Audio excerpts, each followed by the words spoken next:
ভোটের অধিকার গণতান্ত্রিক অধিকার, আর তাকে করে শুভেন্দু অধিকারী কি বললো তাতে কারোর কিছু যায় আসে না।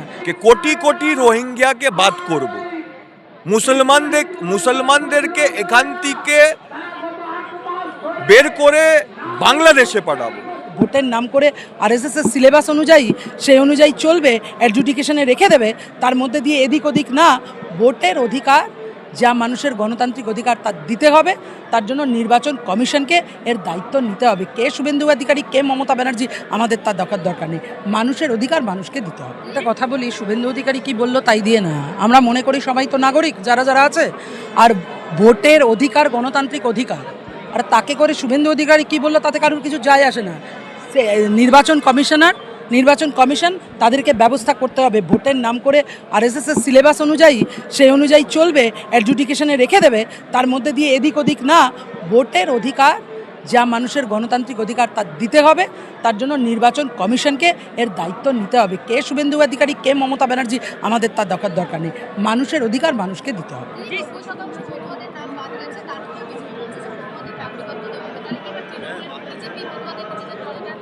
আসলে বিজেপি তো অনেক দিনই ধরে চেষ্টা করছে, আসলে জুমলা বিজেপির কথা কি তৃণমূলের কথা বলবেন না। সিপিআইএম আমরা রাস্তায় আছি, মানুষের প্রকৃত বৈধ ভোটারদের নাম যাতে বাদ না যায় তার জন্য লড়াই করছে। মানুষ যাতে হয়রানি না হয়, মানুষও তাই করছে। আর ওরা মনুবাদকে প্রভাব খাটিয়ে মনুবাদের কথা বলে, আর তৃণমূল দুজনের মধ্যে খেলা করে বলবে এসআইআর বুকের ওপর দিয়ে হোক, আর তারপরে নিজেরা এসআইআরের মধ্যে দিয়ে এর ওর নাম বাদ দিয়ে যা খুশি তাই করবে, এটা চলতে পারে না। মমতা ব্যানার্জি সভা করছে, মমতা ব্যানার্জি বলবেন, আমি কেন বলবো?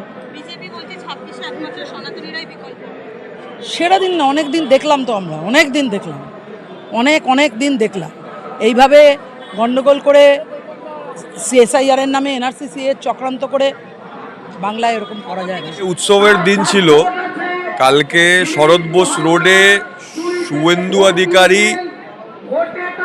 উৎসবের দিন একটা প্রোগ্রাম থেকে বলেছেন যে আমাদের দেশে কোনো সেকুলারিজমের কথা চলবে না, কোনো নাস্তিকতার কথা চলবে না, আমাদের দেশ হিন্দুদের একটা রাজত্ব হিসাবে তৈরি হবে। যে শুভেন্দু অধিকারী ওয়েস্ট বেঙ্গলে বিরোধী দলের নেতা, যে প্রতিটা দিন সংবিধানের সেকুলার ফ্যাব্রিক, সবাইকে একসাথে মিলে থাকা, নিজের ডেমোক্রেসিকে প্র্যাকটিস করা, এর উপরে আক্রমণ করছে শুভেন্দু অধিকারী। সাথে সাথে এসআইআর শুরু হওয়ার আগে থেকে আজ অবধি শুভেন্দু অধিকারী বিজেপির সমস্ত নেতা যেভাবে বলেছে, আজও বলছে যে কোটি কোটি রোহিঙ্গাকে বাদ করব, মুসলমানদেরকে এখান থেকে বের করে বাংলাদেশে পাঠাবো।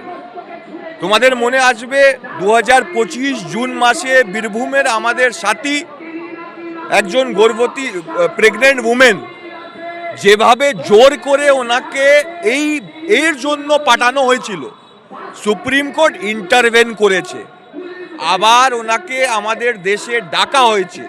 তাই জন্য আজকে আমরা এখানে সমস্ত বাম দল আজকে একাট্টা হয়েছি।